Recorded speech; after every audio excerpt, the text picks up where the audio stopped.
Hello friends, कैसे हैं आप सब। मैं अनुज एक बार फिर से आपका बहुत बहुत वेलकम करता हूं हमारे YouTube channel polytech study point में।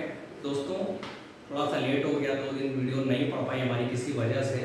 दोस्तों आज हम फिर से एक बार आपके सामने मैं प्रेजेंट हुआ हूँ नई वीडियो के साथ में। उस दिन हमने दोस्तों लास्ट टॉपिक जो कवर किया था दोस्तों न्यूमेरिकल्स को, उस टॉपिक में हमने स्ट्रेंथ ऑफ जॉइंट को मेनली कवर किया था और स्ट्रेंथ ऑफ जॉइंट पे ही न्यूमेरिकल्स को कवर करना था दोस्तों हमें, क्योंकि मैंने कहा था आपको नेक्स्ट वीडियो में हम कवर करने वाले हैं। एक न्यूमेरिकल छोटा सा मैंने आपको बता दिया था, इससे आपको ये क्लियर हो जाए कि क्वेश्चन में गिवन डेटा क्या होता है और कैसे हमें क्वेश्चन को फॉर्मूले में रख के चीजों को सॉल्व करना होता है ना। एक क्वेश्चन मैंने आपको बता दिया था। आइए चलते हैं नेक्स्ट क्वेश्चन की तरफ, देखते हैं चल के क्या क्वेश्चंस को कैसे सॉल्व करते हैं। दोस्तों बहुत इंपॉर्टेंट टॉपिक है, यहाँ से एक न्यूमेरिकल आपका हमेशा आपको हर एग्जाम में स्टील के पेपर में आपको जरूर मिलेगा। तो दोस्तों बहुत अच्छे से करिएगा, मैं आपको 2 से 3 न्यूमेरिकल दोस्तों इसके करवाऊंगा और इसके बाद 1-2 न्यूमेरिकल डिजाइन के भी करवाऊंगा, क्योंकि डिजाइन का भी क्वेश्चन अक्सर करके पूछा जाता है। अभी तो हम क्या करेंगे, क्वेश्चन को स्ट्रेंथ निकालने वाले क्वेश्चन करने वाले हैं, बट इसके बाद हम डिजाइन भी करेंगे, design of the rivet joint. तो आइए चलते हैं, देखते हैं पहला क्वेश्चन क्या कह रहा है हमारा। दोस्तों जैसे कि हमारा पहला न्यूमेरिकल है, क्या कह रहा है दोस्तों, अ डबल रिवेटेड बट जॉइंट। दोस्तों मैंने आपको बताया था कि हमें 3 चीजें निकालनी होती है क्वेश्चन में, RS strength of the rivet, shearing strength of the rivet, RB bearing strength of the rivet और आरटी या पीटी जिससे भी आप डिनोट करते हैं स्ट्रेंथ ऑफ द प्लेट। 3 चीज निकालनी होती है दोस्तों। तो पहले क्या निकालते हैं, सबसे पहले आरएस है ना। तो आरएस के लिए हमें क्या चाहिए होता है दोस्तों, हमें क्या पता होना चाहिए उसके लिए, हमें कितना शेयरिंग, हमारी जो शेयरिंग हो रही है वो कितने प्लेन्स पे हो रही है, सबसे पहले हमें ये पता होना चाहिए। तो सबसे पहले ये जो चीज दी होती है double riveted butt joint. Question में क्या देखा है, डबल रिवेटेड कैसा जॉइंट है, बट जॉइंट है। तो दोस्तों डबल रिवेटेड बट जॉइंट है, अगर यहीं पे तो दोस्तों शियर कैसा हो रहा होगा, क्या आप बता सकते हैं यहाँ पे। तो शियर जो हो रहा होगा दोस्तों वो हो रहा होगा यहाँ पे सिंगल शियर हो रहा होगा दोस्तों, है कि नहीं, कि डबल शियर होगा। आप ये बताइए सिंगल शियर होगा या डबल शियर होगा। जाहिर सी बात है जब बट जॉइंट आपका दिया हुआ है दोस्तों, फिगर ऐसा होना होगा इसका, ये 2 प्लेट्स हैं, ठीक है, ये बट जॉइंट है हमारा, 2 प्लेट्स, ये। तो आपको सबसे पहले यही पता करना होता है, इस तरीके का इसका कुछ फिगर होगा, ये रहा।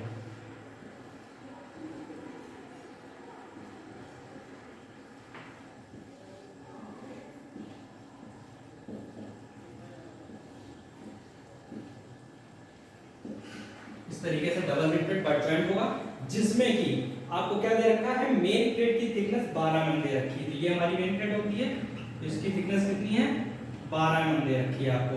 एंड कवर प्लेट की, ये दोनों कवर प्लेट होती हैं, इसकी थिकनेस कितनी दे रखी है आपको, 8 mm दे रखी है दोस्तों।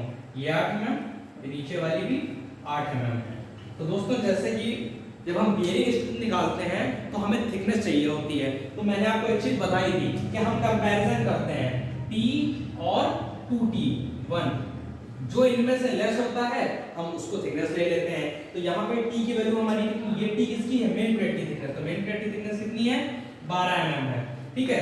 और अगर 2T1 यानी कि T1 यहाँ पे हमारी थिकनेस ऑफ किसकी है, कवर प्लेट, तो 2 × 8 दैट इज 16 mm। तो दोनों में कम कौन सा है दोस्तों, ये 12 mm है। तो T बराबर कितना ले लेंगे, 12 mm हमारा, ठीक है।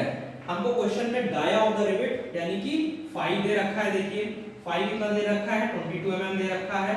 तो D हम निकाल लेंगे कि नहीं निकाल लेंगे, यहाँ से सबसे पहले D बराबर क्या हो जाएगा, 22 प्लस 1.5 दैट इज 23.5 mm।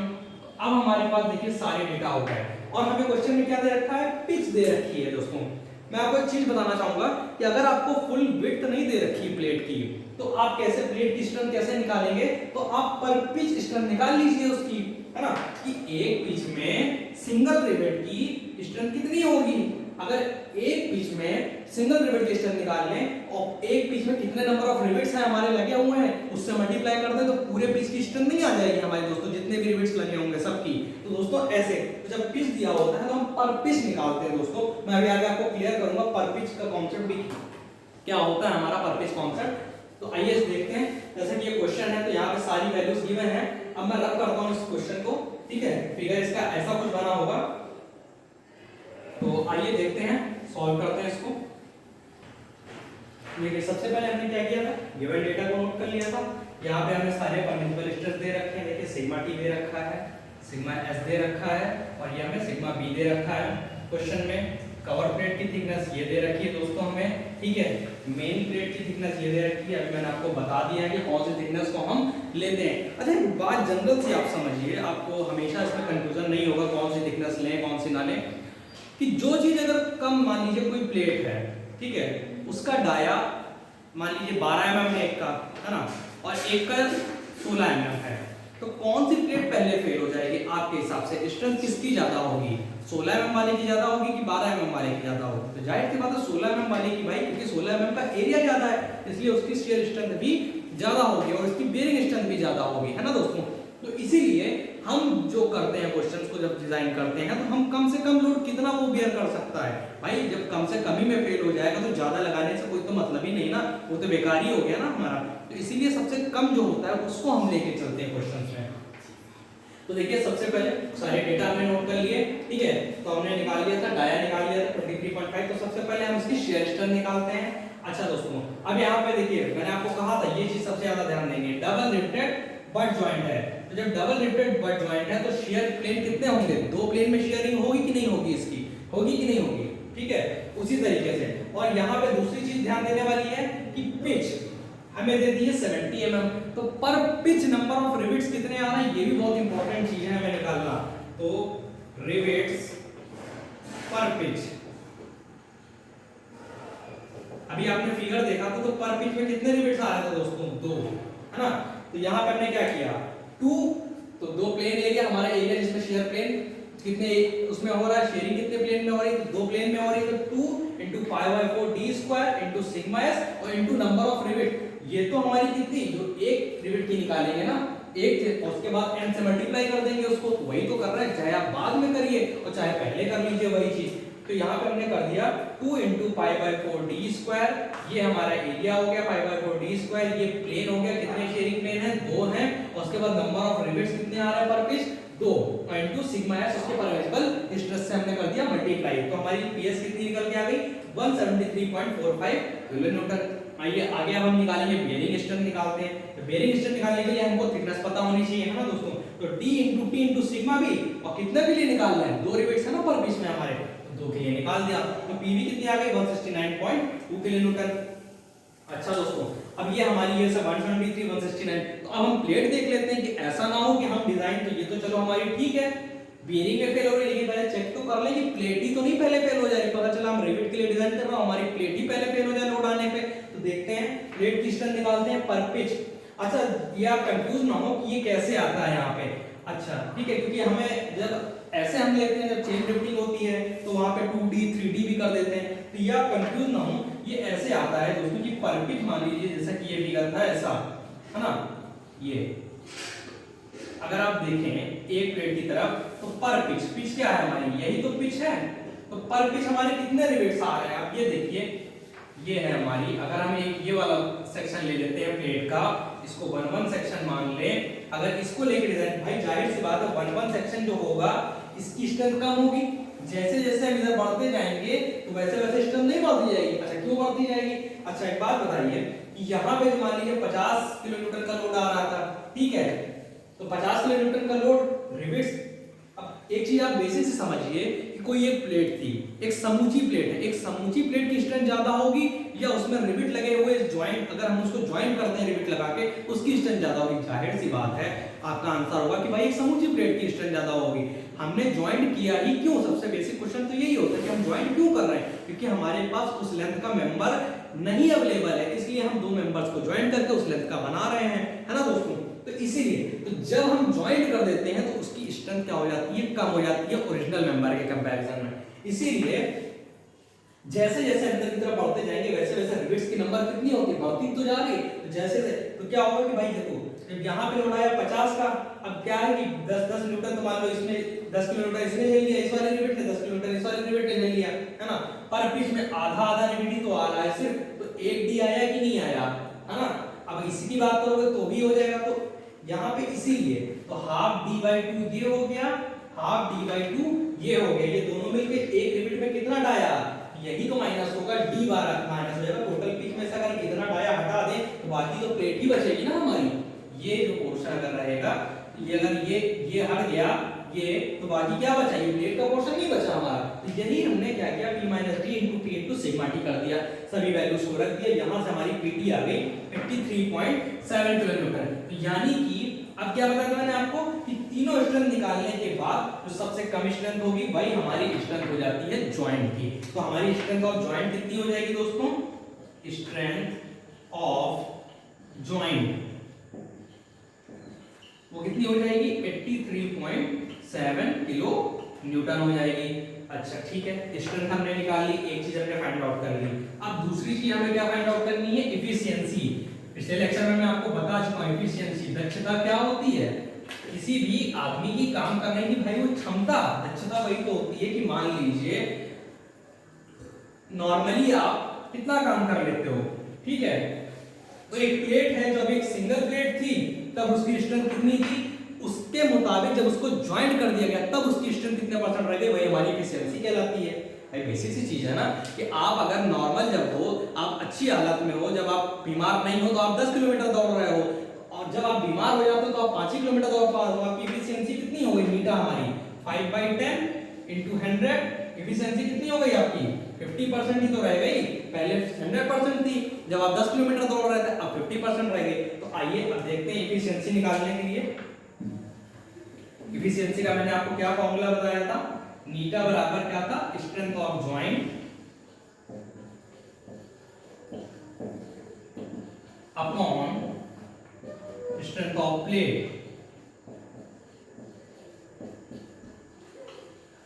है ना दोस्तों, इनटू 100। यही तो फॉर्मूला था। स्ट्रेंथ ऑफ जॉइंट हमारी कितनी हो गई 83.7 किलो न्यूटन। प्लेट की स्ट्रेंथ आप निकाल लीजिए, पिच आपको दे रखी है यहाँ पे, है ना। जाहिर सी बात है जब पिच की बात कर रहा है, पर पिच की बात कर रहा है तो कितनी हो जाएगी, पर पिच 70 इंटू थिकनेस कितनी लेंगे 12 इंटू सिग्मा टी 150 और इंटू 100 कर लीजिए यहाँ से। तो दोस्तों इसको सॉल्व कर लेंगे, कितना आ जाएगा,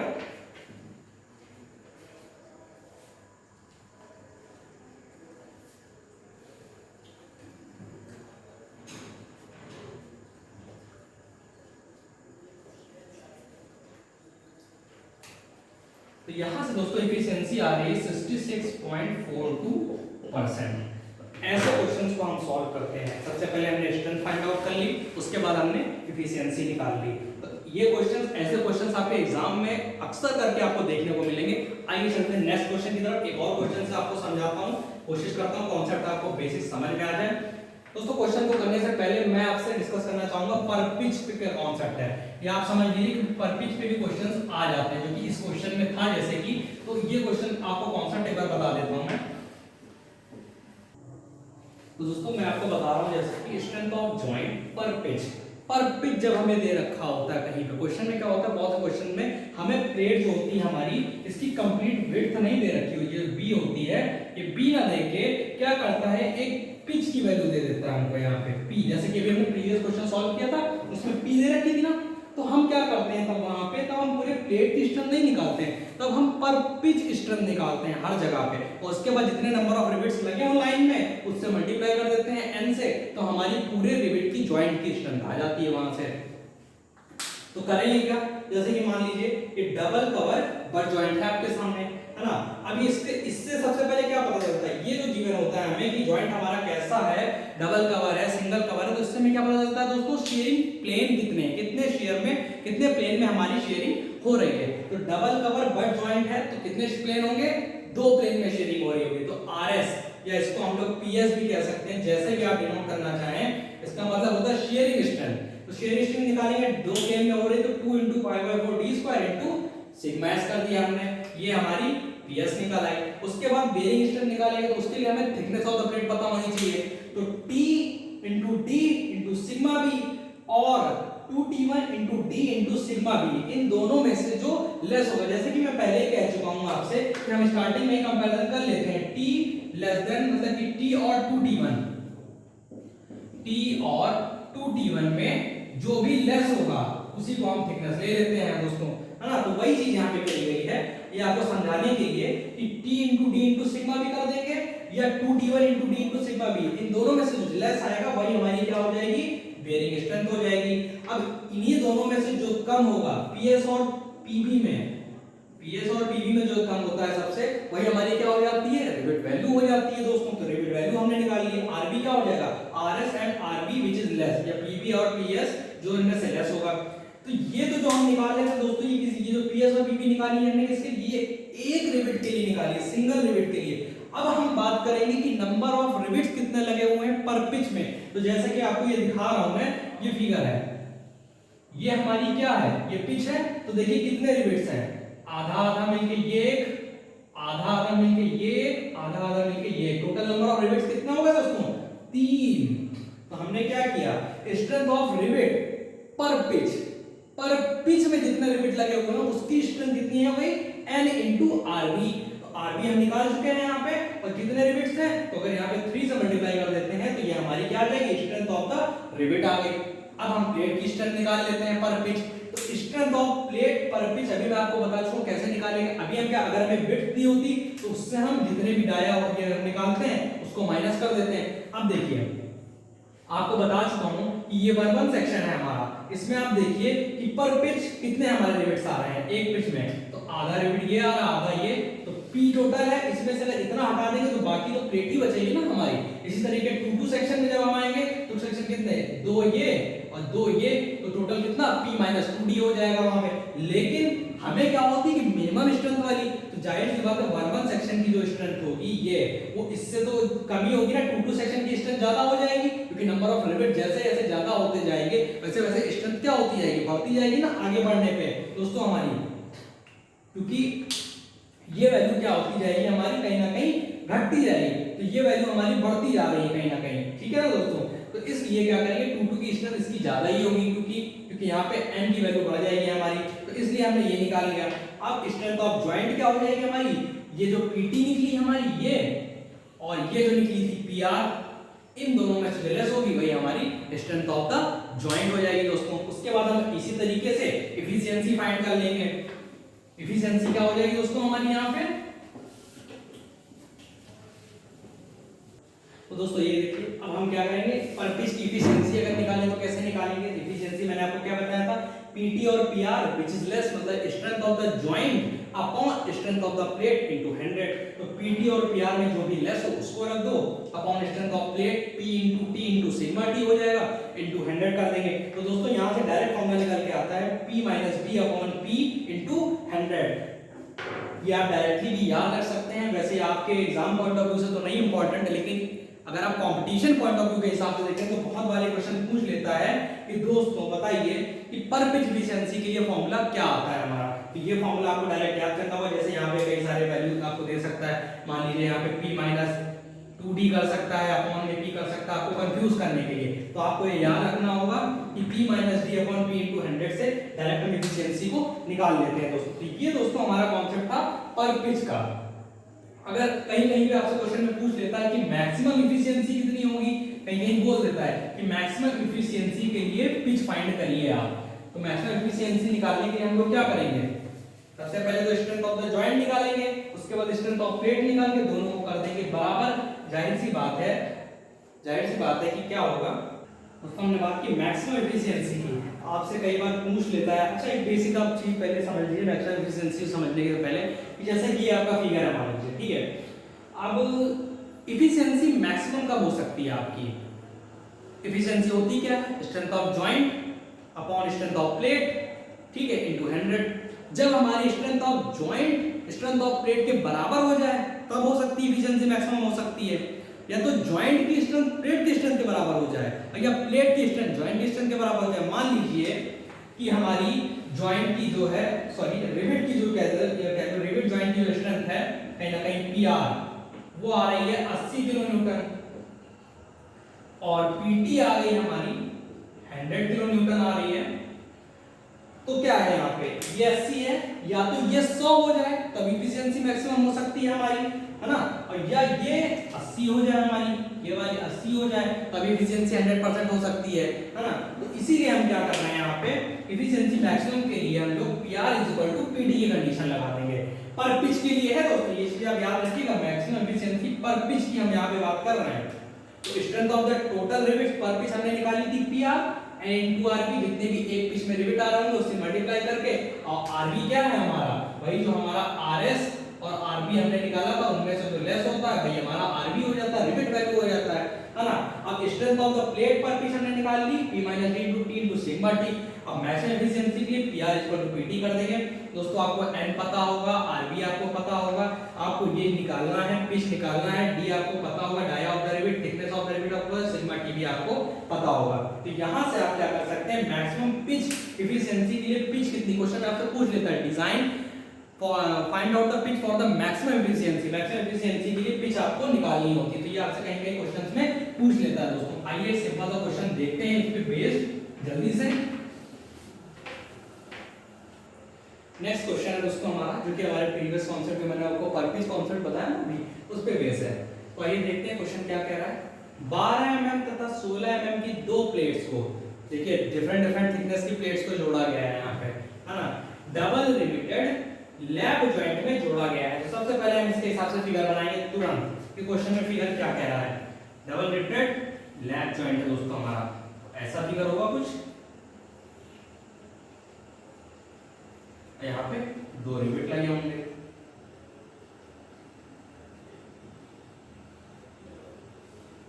ऐसा ही तो होगा। ये है एक की जो तुम्हें दे रखी 12 mm, दूसरे की 16 mm, 12 mm, तो मान लीजिए इसकी मोटाई दे दी है 16 mm। अब इसमें कवर प्लेट्स तो होंगी नहीं, है ना। यदि ज्वाइंट के लिए 16 mm फाई के पावर ड्राइवर शॉप रिवेट का यूज किया गया है, डाया आपको दे दिया, यहाँ पे पाई लिख दे दिया, कितना 16 mm। तो आप डी निकाल सकते हैं यहाँ से, बिल्कुल निकाल सकते हैं। डी की वैल्यू कितनी हो जाएगी, 1.5 ऐड कर देंगे तो 17.5 mm। तो यहाँ से आपने डी भी निकाल लिया। तो मैक्सिमम एफिशिएंसी के लिए पिच का मान ज्ञात कीजिए। देखिए आगे क्वेश्चन कि मैक्सिमम एफिशिएंसी के लिए पिच की वैल्यू निकालनी है तथा ज्वाइंट की एफिशिएंसी भी ज्ञात करें। अब ज्वाइंट की एफिशिएंसी निकालनी थी, यानी कि आपको स्ट्रेंथ निकालनी होगी पहले तो सारी, उसके बाद ही आप एफिशिएंसी निकाल पाओगे। ठीक है, आइए आपको सारे स्ट्रेसेस दे दिए हैं यहाँ पे, ठीक है। ये देखिए यहाँ पे क्या है कि 150 है, ये सिग्मा T = 150 न्यूटन है दोस्तों यहाँ पे। ठीक है, तो आइए स्टार्ट करते हैं क्वेश्चन को जल्दी से। सबसे पहले हम क्या निकालेंगे दोस्तों, यहाँ पे शेयरिंग स्ट्रेंथ निकालेंगे। अच्छा, सबसे पहले ये देखेंगे कि हमारा कितने प्लेट, भाई लैब जॉइंट है तो सिंगल शेयर ही होगा वहां पे, तो इसीलिए क्या हो जाएगा π/4 d² * सिग्मा s। वैल्यू रख दीजिए यहाँ पे सारी उठा के, π/4 डाया हो गया 17.5 hole square into sigma s की वैल्यू कितनी है दोस्तों 100। तो यहाँ से कितनी आ जाएगी, आपकी वैल्यू कितनी आ रही है दोस्तों, ये आ रही है 24.05 किलो न्यूटन। PS आ गई, PV निकाल लेंगे तो PV होता है D * T * सिग्मा B। अब डाया तो आपको पता है, अब थिकनेस कौन सी लेंगे, तो जाहिर सी बात है थिकनेस कौन सी लेते हैं दोस्तों हम लोग, कम वाली लेते हैं। मैं अभी आपको बता चुका हूं, हमेशा लेस वाली थिकनेस को ही हम प्रेफर करेंगे। सिग्मा B हमें रखा है 300, तो यहां से हमारी PV आ जाएगी दोस्तों 63 किलो न्यूटन आ गई। ठीक है, अब हम प्लेट की बात कर लेंगे। ठीक है, thickness of the plate PT, जो कि सिंपली क्या हो जाएगी, पर पिच के लिए है तो P - D * T * sigma T, यही तो होती है PT। तो P की वैल्यू हमें यहाँ पे, पिच की वैल्यू तो पता नहीं है, डाया कितना है 17.5 इनटू थिकनेस 12 * सिग्मा T 12। ये इक्वेशन सेकंड हो गई हमारी, मान लीजिए। और इन दोनों में से जो मिनिमम होगा दोस्तों हमारा, वही हमारा क्या हो जाएगा, जो यहाँ पे वही हमारा हो जाएगा RB, जिसको हम लोग रिवेट वैल्यू कहते हैं। और उसको हम लोग n से अगर मल्टीप्लाई कर देंगे तो टोटल हमारे रिवेट जॉइंट की स्ट्रेंथ नहीं आ जाएगी, क्योंकि अभी तो हमने ये सिंगल स्ट्रेंथ सिंगल रिवेट के लिए निकाली ना। तो अगर हम फिगर में देखें तो हमारे दो रिवेट लगे हुए हैं, तो टोटल नंबर ऑफ रिवेट्स कितने हैं, दो।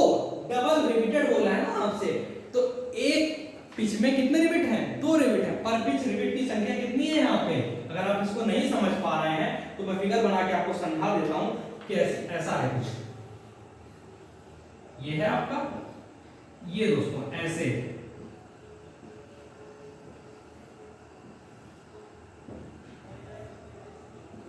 ये 1-1 सेक्शन है, ये हमारी पिच होती है, आपको पता है।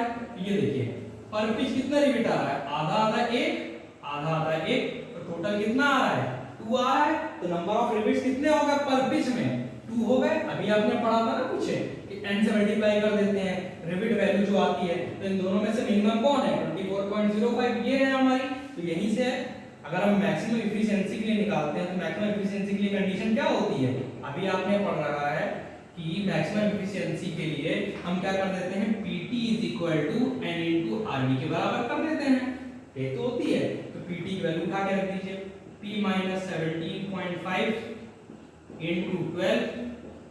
× 150 = n की वैल्यू 2 और RV की वैल्यू 24.05 किलो न्यूटन। यहां से जब दोस्तों इसको आप सॉल्व करेंगे तो पिच की वैल्यू आ जाएगी 44.22 mm। अच्छा, अब आप एक चीज मुझे बताइए, यहाँ पे आप देख रहे होंगे पिच की वैल्यू आ गई 44.22 mm, लेकिन पिच की वैल्यू तो दोस्तों हमें जो लेनी होती है वो तो हम या तो 44 लेंगे, क्योंकि पॉइंट वैल्यू तो ले नहीं सकते पिच की, है ना। तो एक चीज आप बताइए कि 44 ली जा सकती है या 45 ली जा सकती है, ये चीज आप सोच के बताइए कि क्या ले सकते हैं आपके हिसाब से दोस्तों, 44 लेंगे या 45 लेंगे। तो मैं बताता हूँ आपको, 45 नहीं ले सकते। क्यों नहीं ले सकते, अगर दोस्तों यहाँ पे पिच की वैल्यू 45 हो जाएगी हमारी, यहाँ पे अगर रख देंगे तो ये जो वैल्यू है भाई, ये जो वैल्यू आई है हमारी, ये कितने पे आ रही है हमारी, इसको जब हमने कितना लेके 44.2 रखेंगे तभी तो ये इसके इक्वल आएगी। ये कंडीशन फॉलो करने के लिए P की वैल्यू कितनी रखनी है, 44.2। अगर हम इसकी वैल्यू 45 रख देंगे तो ये वैल्यू ज्यादा नहीं हो जाएगी हमारी, तो कहीं ना कहीं हमारी जो प्लेट है, सॉरी ये वैल्यू हमारी कम हो जाएगी, और है ना, ये वैल्यू हमारी और सॉरी ज्यादा हो जाएगी। तो जब 45 में से 17.5 को माइनस करेंगे तो कितना आ जाएगा, 45.0 17.5, ये आ रहा है हमारा 37.5। अगर हम यहीं पे 44 ले लेंगे तो कितना हो जाएगा दोस्तों, यहाँ पे सॉरी ये आएगा दोस्तों हमारा 27.5 आ जाएगा। और अगर हम यहीं पे 44 ले लेते हैं तो कितनी आ जाएगी, ये आ जाएगी 26.5, है ना। तो 26.5 × 12 × ये करोगे तो ये वैल्यू कम मिलेगी, तो ये वैल्यू ज्यादा मिलेगी। तो हमें क्या करना है, प्लेट को, तो उस कंडीशन में जब ये वैल्यू ज्यादा मिलेगी 45 की कंडीशन में, तो हमारा जो फेलियर हो जाएगा वो किस में हो जाएगा, रिविट फेल हो जाएगा। और हमें कोशिश करनी क्या होती है, जब हम दोस्तों डिजाइन करते हैं ना, तो हम ये कोशिश करते हैं कि हमारा रिविट कभी भी फेल ना हो। प्लेट फेल हो जाए चलेगा, लेकिन रिविट फेल ना हो। तो रिविट को ना फेल होने से बचाने के लिए हमको प्लेट की इसकी वैल्यू क्या होनी चाहिए, कम होनी चाहिए एज कंपेयर टू दिस। जब इसकी वैल्यू कम होगी तभी तो प्लेट में फेलियर होगा, अगर इसकी वैल्यू ज्यादा होगी तो इसमें नहीं फेल हो जाएगा हमारा, शेयरिंग में या बेयरिंग में जो भी इसमें काम है भाई शेयरिंग में फेल हो जाएगा, यानी कि रिविट फेल हो गया हमारा। तो हमको रिविट को नहीं फेल होने देना, क्योंकि रिविटेड जॉइंट में अगर रिविट ही फेल हो जाएगा तो दोस्तों क्या मतलब वो जॉइंट का। इसीलिए हम प्लेट फेल करा सकते हैं लेकिन रिविट को हमको नहीं फेल कराना है। तो ये फेल ना हो इसलिए हमको इसके लिए वैल्यू क्या लेनी पड़ेगी, इसकी हमेशा 44 कम वैल्यू ही हमको लेनी होती है पिच की। तो दोस्तों हमने यहाँ पे मैक्सिमम एफिशिएंसी देखिए निकाल ली हमने, यहाँ पे मैक्सिमम एफिशिएंसी के लिए पिच निकाल ली। अगला क्या कह रहा है, जॉइंट की एफिशिएंसी भी ज्ञात करें दोस्तों। तो अभी हमने एफिशिएंसी का फॉर्मूला पढ़ा था ना, मैक्सिमम एफिशिएंसी के लिए पर पिच का फॉर्मूला हमने क्या पढ़ा था, जल्दी से देखते हैं, टाइम काफी हो रहा है, वीडियो बहुत लंबी हो जाती है आप लोगों के लिए।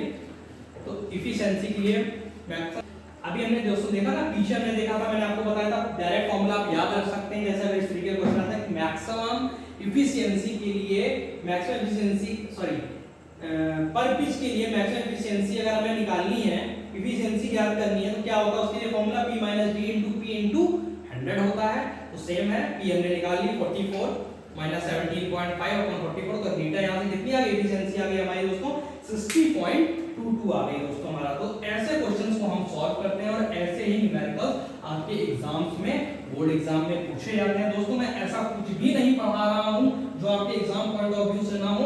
आप मेरी एक एक वीडियो को देखिए, उसमें आपको सभी चीजें मिल जाएंगी, ऐसी कोई चीज मैंने नहीं छोड़ी होगी जो आपके एग्जाम में आई हो और मैंने आपको यहाँ पे बताई ना हो। इसलिए वीडियोस को आप लोग पूरा जरूर देखें। मेरी एक शिकायत है आप लोगों से, आप लोग वीडियोस को पॉलिटेक्निक स्टूडेंट्स नहीं देख रहे हैं अभी। आप लोगों को मैं बता दूं दोस्तों, बहुत ही इंपॉर्टेंट सब्जेक्ट है as point of view competition के, एज पॉइंट ऑफ व्यू आपके बोर्ड एग्जाम्स के भी लिए। ठीक है दोस्तों, वीडियो को जरूर देखें और अगर वीडियो आपको पसंद आती है तो लाइक, सब्सक्राइब और शेयर करना बिल्कुल ना भूलें। मिलते हैं दोस्तों अगली वीडियो में डिजाइन के लिए। अगली वीडियो में हम डिजाइन को डिस्कस करने वाले हैं दोस्तों। बहुत बहुत धन्यवाद तब तक के लिए दोस्तों, थैंक यू।